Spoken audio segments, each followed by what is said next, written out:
నమస్కారం. ఆర్వీఆర్ టీవీకి స్వాగతం. తెలంగాణ, ఏపీలలో ఉష్ణోగ్రతలు విపరీతంగా పెరిగిపోతున్నాయి. గత 24 గంటల్లో తెలంగాణలో 12 చోట్ల 45 నుంచి 46 డిగ్రీల సెల్సియస్ ఉష్ణోగ్రతలు నమోదయ్యాయి. నిజామాబాద్ జిల్లా మెండోరా, దస్తూరాబాద్లో నిన్న, ఈరోజు అత్యధికంగా 46 డిగ్రీల సెల్సియస్ ఉష్ణోగ్రతలతో మంటెత్తిపోయింది. హైదరాబాద్లో 42.5 డిగ్రీల సెల్సియస్ ఎండలకే జనం అల్లాడిపోతున్నారు. ఇక 46 డిగ్రీల సెల్సియస్ ఎండలంటే పరిస్థితులు ఎంత దారుణంగా ఉంటాయో అర్థం చేసుకోవచ్చు. ఇక ఆంధ్రప్రదేశ్లోనూ ఈ సీజన్లో కర్నూలు జిల్లాలో 45.4 డిగ్రీల సెల్సియస్ అత్యధిక ఉష్ణోగ్రతలు నమోదయ్యాయి.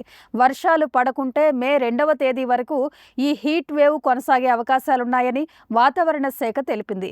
ఇవి మనుషులపైన, మూగ జీవాలపైన తీవ్ర దుష్ప్రభావాలు చూపిస్తాయి. Heat stroke, dehydration, heart, lung సమస్యలు కలిగిస్తాయి. హీట్ స్థాయి మరింత పెరిగితే చాలామంది ప్రాణాలు కూడా కోల్పోతారు. ఎండాకాలంలో ప్రతినిత్యం ఎక్కడో ఒక దగ్గర వడదెబ్బలకు నిండు ప్రాణాలు బలైపోతూనే ఉంటాయి. అందుకే ఎండలు తగ్గేదాకా వీలైనంత వరకు బయటకు రావద్దని వాతావరణ నిపుణులు హెచ్చరిస్తున్నారు. నీరు ఎక్కువగా తాగుతూ లూజ్ కాటన్ దుస్తులు ధరించాలని సూచిస్తున్నారు. ఉదయం, సాయంత్రం మాత్రమే బయట పనులు చక్కబెట్టుకోవాలని, వృద్ధులు, పిల్లలు ఒంటరిగా తిరగవద్దని చెబుతున్నారు.